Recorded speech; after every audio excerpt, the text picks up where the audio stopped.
Ecuador es considerada por diversas organizaciones como uno de los países más violentos para las mujeres. Se estima que cada 26 horas ocurre un femicidio. Frente a esta realidad, organizaciones y colectivos hacen escuchar su voz para pedir que el Estado mire la realidad y sobre todo trabaje en prevenirla.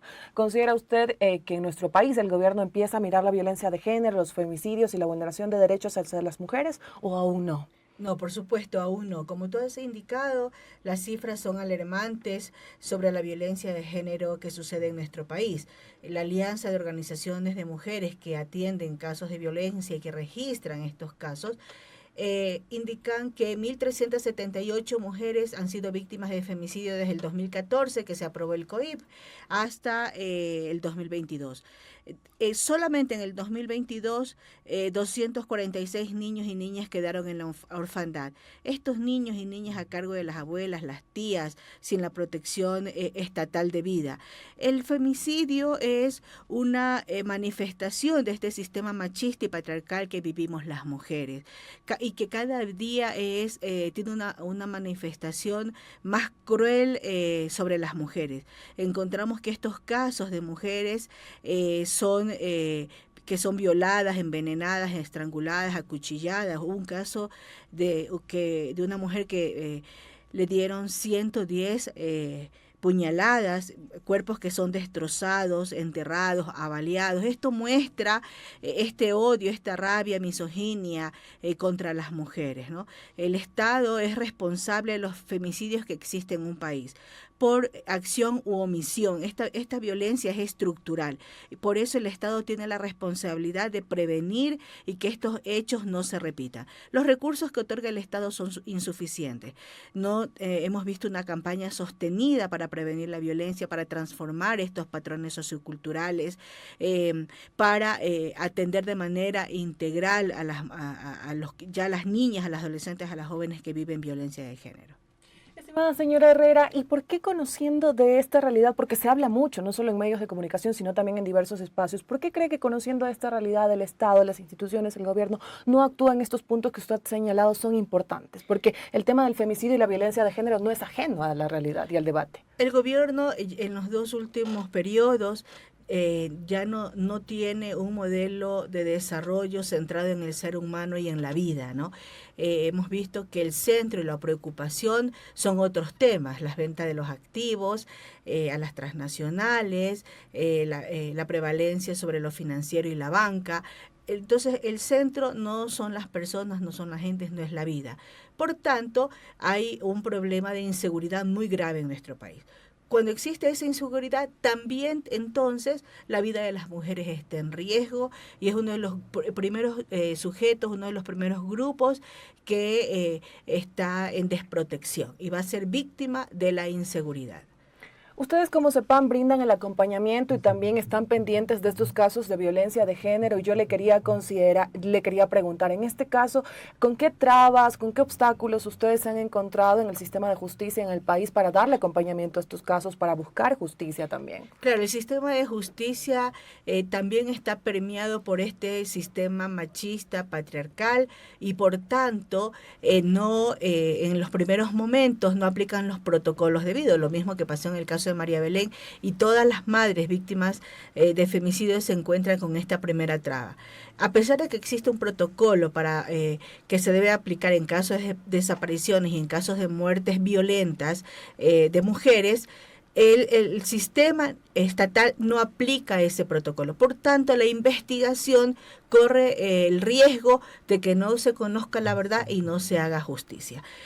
Para las mujeres, cuando viven cualquier tipo de violencia y más estos más extremos que son los femicidios, también la violencia sexual, se encuentran solas. Ellas solas tienen que enfrentarse contra ese sistema. Muchas veces sin recursos, muchas veces dedicarle horas y tiempo para hacer seguimiento a todos los procesos administrativos. Señora Herrera, y en este caso en nuestro país tenemos el Ministerio de Mujer y Derechos Humanos. Su titular, Paola Flores, ha cumplido una agenda para dar a conocer las acciones que desarrolla la cartera de Estado para lo que señalan garantizar el derecho de las mujeres, niñas, niños y adolescentes. Ustedes como CEPAM, como esta organización que también se enfoca en velar por los derechos de las mujeres, quizá han sido invitados a alguna reunión de trabajo para coordinar acciones y trabajar en esta problemática. Desde hace algunos años, después de la Constitución del 2008, donde la ciudadanía votó por una Constitución garante de derechos, donde también se habla de la garantía del derecho a una vida libre de violencia y por tanto de políticas públicas dirigidas a prevenir y erradicar la violencia de género, el Estado asignó recursos, incrementó recursos para los centros que eran llevados por las organizaciones de mujeres. En este país, hace décadas, las organizaciones de mujeres atienden esta problemática y han buscado sus propios recursos. Así como es el CEPAM. El CEPAM este año cumple 40 años trabajando por los derechos humanos de las mujeres. Asimismo en todo el país. El Estado designó unos recursos, colocó unos recursos, unas partidas para que estas organizaciones puedan atender a las mujeres. Y por supuesto, desde ese momento hasta ahora, el organismo rector mantiene reuniones y las asignaciones presupuestarias, pero no son suficientes, ¿no?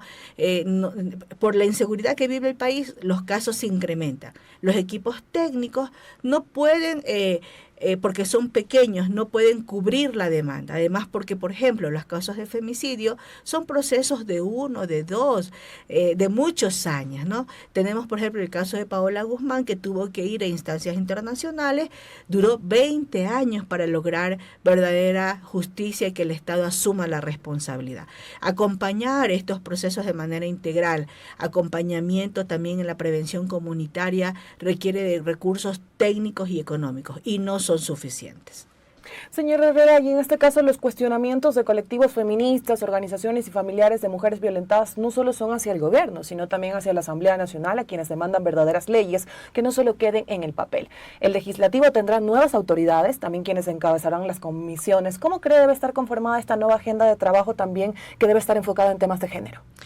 Bueno, en este momento se ha iniciado un proceso para trabajar la ley de reparaciones para casos de víctimas de violencia femicida, de este tipo de violencia machista.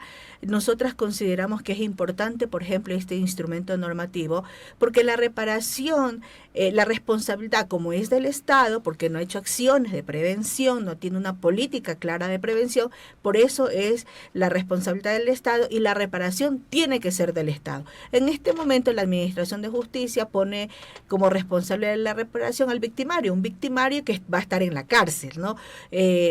Pone responsable a los padres de los victimarios cuando son abuelos, son personas adultas mayores o sin trabajo en esta crisis económica en la que estamos. Entonces, esta reparación se tiene que enfocar en el Estado. Demandamos que el Estado, en casos de violencia, haga reparaciones integrales, educación para los hijos y las hijas, hasta la educación superior gratuita, acceso a un trabajo, acceso a una vivienda, son el tipo de reparaciones que se requieren. Entonces, en este momento, la Asamblea está trabajando en este proyecto, ha iniciado unos procesos de participación. Necesitamos que continúe para que ese proyecto contenga las demandas de las mujeres que son víctimas de femicidio en este caso. Nosotros esperamos que también la Asamblea haga procesos de fiscalización a todas las instituciones del Sistema de Protección Integral de Derechos. O sea, ¿dónde está el Sistema de Protección Integral de Derechos que ha permitido que estos casos de violencia contra las mujeres incrementen cada día más y sean de las formas más atroces? Significa que hay una ausencia de un sistema de protección integral y la Asamblea tiene que hacer fiscalización. ¿Qué están haciendo? ¿Cómo están cumpliendo la ley de prevención de la violencia de género? ¿Qué recursos le están asignando? ¿Qué técnicos, qué procesos técnicos le están asignando para que esto no se dé? Continuamos en este diálogo con Lorena Herrera, directora ejecutiva de CEPAM. Y señora Herrera, yo le quería consultar. Justicia, verdad y reparación son palabras que retumban en casos de jóvenes desaparecidas y asesinadas. ¿Cómo entender la potencia de estas frases y sobre todo el significado de estas palabras? Así es. como cuando sucede un hecho de violencia de género, de cualquier tipo, ¿no? Violencia sexual, violencia física, psicológica, patrimonial, femicidio, el sistema patriarcal, las instituciones buscan ocultar la verdad, buscan dilatar los procesos. Eso es un obstáculo para conocer la verdad, porque las familias, la ciudadanía tenemos derecho a conocer la verdad frente a una violación de derechos. Tenemos ese derecho.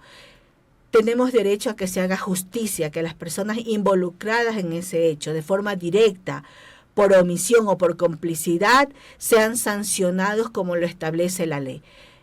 Demandamos entonces que se haga justicia y reparación, porque no tenemos que olvidar que un hecho así sucedió y que esto no se puede volver a repetir. Eso significa justicia, verdad y reparación. Perfecto, y antes de culminar esta entrevista nos gustaría saber si las víctimas de estas vulneraciones de derechos pueden acercarse a CEPAM para que ustedes le brinden acompañamiento. ¿Cómo es el trabajo también para tener esta relación, este contacto con la población, para que las personas que nos están escuchando y nos están viendo pues también conozcan de su trabajo? El Centro de Promoción Ecuatoriano para Promoción y Acción de la Mujer de la ciudad de Quito tiene una oficina en la Luis Cordero y Reina Victoria. Ahí tenemos nuestras oficinas.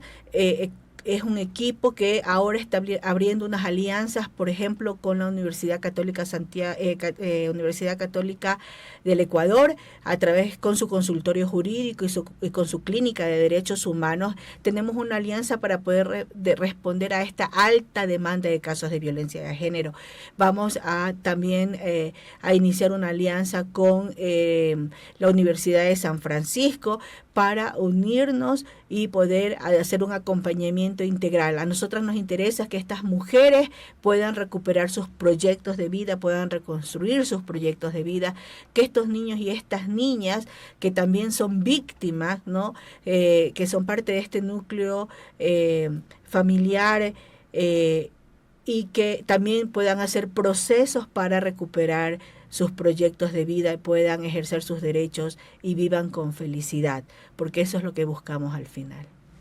Perfecto, estimada señora Lorena Herrera, le agradecemos por este diálogo para los medios comunitarios de Corapa. Interesante la información que usted nos ha compartido y también del trabajo que realizan como CEPAM. Ya en la parte final, por favor. Quisiera convocar a todas las personas que nos están oyendo, a las comunidades, a las organizaciones, a la ciudadanía, a los hombres y las mujeres. Este es un problema de hombres y mujeres. Nosotros queremos vivir en paz, queremos porque los seres humanos tenemos una vocación de paz. Necesitamos recuperar esta paz, unas relaciones respetuosas de los unos y de los otros, una sociedad que decide vivir y garantizar derechos. Y eso es una responsabilidad de todos y todas.